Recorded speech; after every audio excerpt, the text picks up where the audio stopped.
Bonjour à tous, bienvenue au domaine pour une nouvelle vidéo. Aujourd'hui, je vais vous montrer qu'est-ce qu'on fait après le dernier vlog vigneron, ou du moins qu'est-ce qu'on fait après le dernier décuvage.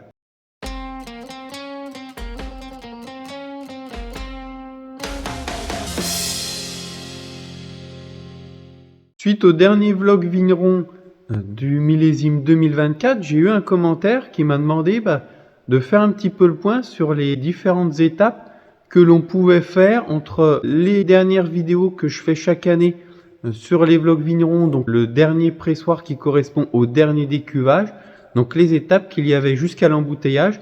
Alors aujourd'hui, j'irai pas jusqu'à l'embouteillage parce que l'embouteillage, au moment où je tourne la vidéo, on est le 21 novembre 2024, donc l'embouteillage pour le millésime 2024, il y a encore quelques mois à passer, puisqu'on embouteillera sûrement fin juin, début juillet, j'ai encore pas la date. Donc le but de cette vidéo, ça va être de vous montrer les différentes étapes, les différents travaux que l'on peut faire en cave sur un millésime. Dans le dernier vlog vigneron 2024, je vous avais montré un entonnage que j'avais fait, je vous avais montré des soutirages, des bourbages et le dernier décuvage sur les rouges. Donc suite à ça, comme je vous ai dit, c'était surtout de la surveillance. Il fallait attendre que le vin se fasse, que les fermentations se fassent. Donc on a attendu. Les fermentations évoluent, avancent, fermentation alcoolique, fermentation malolactique. Et donc là, le 21 novembre, ça fait à peu près un mois après le dernier décuvage, je me souviens plus exactement, mais le dernier décuvage, c'était autour du 20 octobre. Donc là, un mois après, les vins ont évolué, donc il est temps de venir intervenir sur les vins. Donc déjà, bien souvent, j'essaye de choisir une journée où il fait mauvais dehors, comme ça m'évite d'avoir à tailler ou avoir à travailler dans les vignes quand il fait mauvais. Bon, c'est peut-être un détail, mais clairement, nous, on est propriétaires récoltants, on fait tout de la vigne jusqu'à la cave, donc tant qu'à faire, autant choisir les journées de mauvais temps pour travailler en cave. Là, concrètement, on avait du vin, je le savais, les analyses me montraient que j'avais des interventions à faire dessus.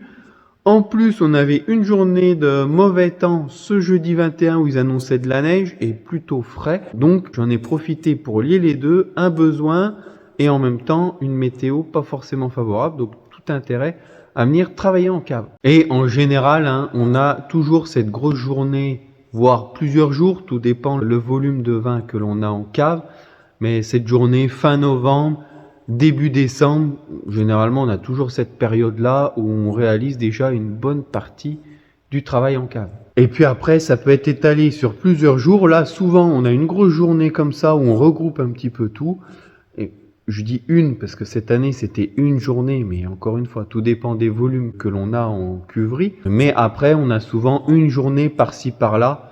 En gros, en moyenne, je dirais, le travail en cave représente au minimum une journée de travail suite au gros travail de fin de vendange.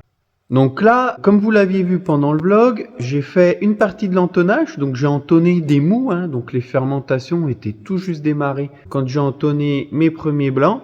Donc là, j'ai attendu pour essayer de limiter les risques de développement de volatiles, parce que l'année dernière, je m'étais rendu compte que en cuve, les fermentations s'étaient fait plus rapidement et donc il y avait moins de volatiles qu'en fût où les fermentations ont tendance à traîner un petit peu. Donc là, le but, c'était de répartir un petit peu le risque, avoir à la fois un volume qui est mis tout de suite en cuve pour avoir le temps d'élevage en fût, élevage, fermentation en fût le plus long possible, mais quand même essayer de limiter les risques en gardant une partie du vin en cuve.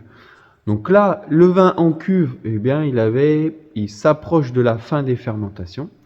Donc, comme vous pouvez le voir derrière moi, une bonne partie des fûts sont rangés. Il m'en reste plus que quelques-uns à remplir. Donc voilà, j'ai fait l'entonnage des blancs. J'ai mis quasiment tous les blancs que je pouvais mettre en fût. Il me reste plus que 3 fûts à remplir. C'était des fûts que j'avais mis de côté qui fuyaient un petit peu. Là, je les ai bien... J'ai mis de l'eau dedans, je les ai bien fait tremper, je les ai mis dehors sous la pluie pour qu'ils soient bien à l'humidité. Donc j'espère qu'ils ne fuiront plus. Donc voilà, il me restera plus que 3 fûts de blanc, ça représente 7 hectos, c'est pas grand chose à soutirer. Donc ça c'est pour les blancs, rien de spécial, en tonnage classique. Je vous mets quelques images.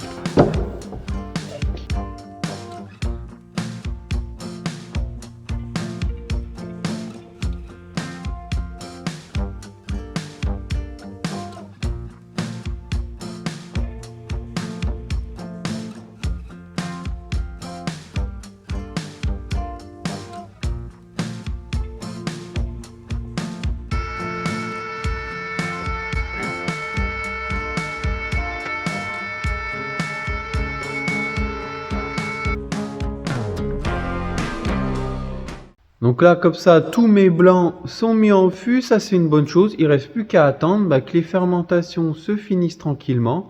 Et puis l'élevage, élevage assez long, même si bon, chez nous c'est pas les plus longs, mais disons, voilà, élevage jusqu'au mois de juin en fût. Et je vous disais, ils vont finir leur fermentation, alors certainement, d'ailleurs obligatoirement finir leur fermentation alcoolique. Mais je sais pas, les malots, je vais regarder. Mais si elles se font pas, je m'en fiche. En blanc, chez nous, on n'est pas obligé de les faire. Donc concrètement, si elles se font, c'est bien. Si elles se font pas, en fût comme ça, je vais pas chercher à les faire. Ça me va très bien. Après, en rouge, donc suite au dernier décuvage, je vous avais dit, je laisse tout en cuve pour simplifier, pour attendre que les malots se fassent. Alors les malots ne partaient pas dans la dernière vidéo, à l'heure où je vous avais fait le dernier vlog vigneron. Les malots ne partaient pas. Là, ça y est, elles se sont déclenchées d'un coup, comme habituellement. Alors pas sur tous les vins, mais j'ai deux cuves de Pinot, dont une qui s'est terminée, l'autre qui a plus de 60%, et j'ai une cuve en gamay Noma Commencé rouge où ça s'est fait tout seul, c'est fini, et ça avait pas démarré sur les Macons rouges. Donc ce que j'ai fait, tous les vins où les malots étaient finis, je les ai soutirés. Pareil, je vous mets quelques images.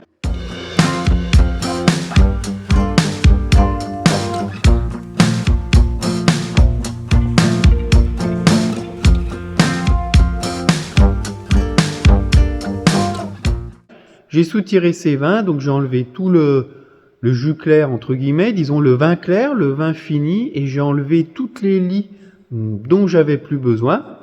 Et ce que j'ai fait, comme vous pouvez le voir sur les images, j'ai pris des lies qui ont fait les malots, où les malots étaient finis. Donc si les malots sont finis, ça veut dire qu'il y a une présence de bactéries lactiques assez importante. Donc avant de sulfiter les vins pour bloquer les vins, j'ai enlevé ces lies et je les ai réincorporés dans les vins qui n'avaient pas encore démarré les malots ou qui avaient juste démarré, qui étaient qu'à une vingtaine de % pour m'assurer qu'ils ne s'arrêtent pas.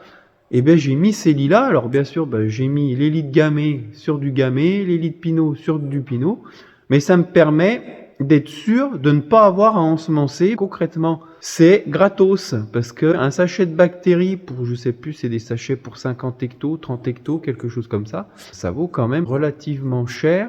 Donc il n'y a pas de petites économies. Ce serait bête d'acheter des bactéries commerciales alors que j'en ai naturellement présentes dans le cuvage. Donc ça, c'est ce que je fais tous les ans.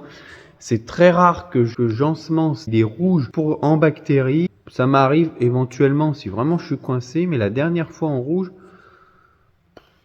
je m'en souviens pas. Je sais même pas, ça devait être sur les vins de mon père quand j'étais encore pas installé. Donc ça remonte un petit peu. Éventuellement en blanc sur les aligotés, quand je vends des aligotés au négoce, là souvent j'ensemence parce que là c'est un petit peu plus compliqué de faire les malots sur de l'aligoté. Des fois ils veulent vraiment pas se faire, donc là je suis obligé d'ensemencer.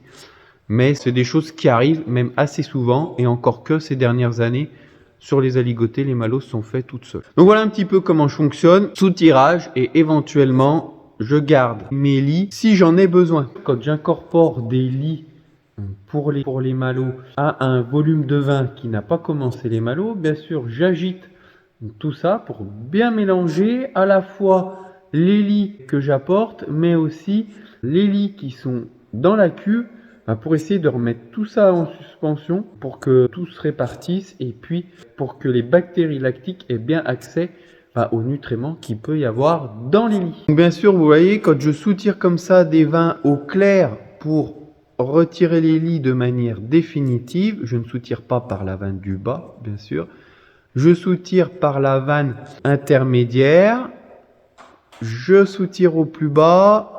Après, j'ouvre la porte et je prends ma canne pour vider les fûts, qui me permet de venir prendre les derniers jus clairs de manière assez précise sans prendre de lit. Je dis sans prendre de lit, comme je prends la totalité du jus clair, bon, j'ai toujours quelques litres, mais c'est vraiment négligeable, donc il n'y a pas de souci. Voilà comment je procède. Voilà, l'entonnage, les soutirages liés à la fin des malots, bien sûr. Je vous mets aussi quelques images. Comme j'ai rempli mes fûts de vin blanc, j'ai un petit volume qui reste, qui sert au houillage. Je le mets dans des plus petites cuves. Et là, bien sûr, avant de mettre ce reste dans des plus petites cuves, Pareil, je sépare les grosses lies, elles avaient déjà été enlevées, mais les lies un petit peu grossières du moins, je les sépare et je ne les mets pas dans mes cuves de houillage. Voilà, j'en profite pour faire propre, pour garder les jus les plus clairs possibles, sachant que là ils arrivent sur la fin des fermentations. J'ai plus besoin de beaucoup de lits, un petit peu, c'est largement suffisant. Autre travail, eh bien c'est le houillage. Alors le houillage, je ne reviendrai pas complètement dessus, je vous mets le lien de la vidéo que j'avais fait spécialement là-dessus en vignette et en description. Le houillage, c'est le terme technique que je dirais, ça consiste tout simplement à compléter les fûts quand il manque du vin dedans. Parce que les fûts ne sont pas complètement étanches, le bois boit le vin et bien sûr le vin s'évapore dans l'air. C'est ce qu'on appelle la part des anges et ça, ça représente quelques millilitres, quelques centaines de millilitres pas par semaine mais par mois. Donc régulièrement, tous les 15 jours, tous les mois, il faut venir compléter les fûts pour pas qu'il y ait une trop grosse bulle d'air qui se crée dans le fût pour éviter l'oxydation. Donc ça, c'est un travail régulier. Alors là, j'ai mis 2 heures pour tout faire. Ouais, un petit peu plus. Ouais, il faut compter bien 3 heures là sur ma soixantaine de fûts. Donc c'est un travail qui est à faire régulièrement, il faut surveiller. Donc voilà, le houillage, j'ai fait ça sur les premiers fûts que j'avais remplis. Vous voyez, ça fait un mois. En plus, j'avais laissé une bulle d'air quand même assez importante parce que quand on remplit les fûts avec du vin en fermentation, on ne peut pas le remplir complètement, sinon ça déborde partout. Alors bref, c'est un gros bordel. Donc là, je suis venu compléter, les vins sont presque arrêtés. Donc le but, là j'ai houillé, j'ai rempli le fût au max, c'est pas le peu qui travaille. Là j'ai regardé, j'ai vérifié. Hop, derrière moi, il y a rien qui déborde, donc c'est impeccable. Là en plus, la cave est tombée un petit peu en température, autour des 10 degrés. Donc le vin travaille tout doucement, donc on peut remplir complètement les fûts. Autre travail, eh bien, c'est de réaliser les échantillons pour l'œnologue. C'est nous qui nous déplaçons à l'œnologue. On se déplace une fois par semaine, voire tous les 15 jours. C'est à peu près le risque, entre une semaine et 15 jours. On fait une série d'analyses. Alors j'analyse pas tous les vins, hein, parce que bien sûr, les analyses, c'est quand même un certain coût. Donc le but, c'est, en gros, j'emmène 5 à 10 échantillons par semaine à l'œnologue et je fais une rotation comme ça sur les différentes cuves, en fonction de l'évolution des vins où je vois que les malots avancent tout doucement. Je vais pas y aller, je vais pas emmener un échantillon toutes les semaines, ça sert à rien, mais tous les 15 jours quand même pour voir qu'il n'y ait pas d'arrêt fermentaire, que tout se passe bien, pour surveiller les volatiles. Alors pour l'instant, je croise les doigts. On semble pas trop être embêté par ça cette année. Les vins sont autour de 0,3, donc suite aux fermentations alcooliques, c'est normal. On est dans la moyenne pour ce moment-là de l'année. Donc pour l'instant, tout va bien de ce côté-là. Mais par exemple, une année comme l'année dernière, bien sûr, c'était surveiller sur certaines cuvées où on était limite en termes de volatiles, c'était surveillé toutes les semaines. Donc là, en fonction de l'avancée, en fonction, si je vois qu'un vin a presque fini ses fermentations alcooliques, je le fais analyser un petit peu plus souvent pour voir comment ça avance. Et puis si je peux sulfiter pour bloquer et stabiliser le vin, sécuriser le vin, quoi, tout simplement. Donc voilà, donc ça c'est une étape, hein, mine de rien, ça prend du temps, hein, faire des échantillons comme ça, surtout quand vous devez aller chercher dans chaque fût un petit échantillonnage. En gros, j'y passe, tout dépend la série que je fais d'analyse, mais en gros, c'est 1 à 2 heures par semaine, faire les étiquettes, de préparer les bouteilles, enfin bref, voilà. Donc faire les échantillons, emmener ces échantillons-là à l'œnologue, regarder les analyses, les interpréter, faire ce qu'il y a à faire sur le vin en fonction des paramètres analytiques. Lié à ces analyses, c'est faire ce qu'il en découle sur le vin. Ça peut être, à cette époque, c'est plus, par exemple, sulfité. Si les vins sont finis, qu'il n'y a plus de fermentation en cours dessus, on peut sulfiter pour stabiliser le vin. Donc ça, c'est un des travails à faire. Ça peut être éventuellement, en fonction des paramètres. J'ai pas encore fait maintenant, mais ça peut être acidifier, désacidifier les vins. Faire un soutirage parce que le vin est réduit, donc il faut le passer à l'air. Ça, c'est un des problèmes qu'on a cette année sur les rouges. C'est la première fois que ça m'arrive, j'ai quasiment eu de la réduction sur tous les rouges. Donc apparemment, je suis pas tout seul pour en avoir discuté avec des collègues. C'est un petit peu général. J'ai aucune idée de qu'est-ce qui peut provoquer ça. Mais par exemple, ça va être Éventuellement, ajouter une dose de cuivre pour limiter la perception de la réduction ou sans traiter au cuivre, hein, ça peut être tout simplement le passer à l'air par un soutirage. Mais voilà un petit peu les différentes manipulations que l'on peut avoir à faire sur le vin. Là, je vous parle du cuivre qui est un des produits œnologiques que l'on peut utiliser. Pareil, je vous mets la vidéo où je vous parle de ce sujet-là en vignette et dans la description. Autre travail tout bête, hein, mais pour être complet sur ce sujet, eh bien, c'est surveiller aussi les manomètres. Parce que chez nous, on n'a que des cuves à plafond mobile. Hop, là, vous le voyez, c'est ça. Là, derrière moi.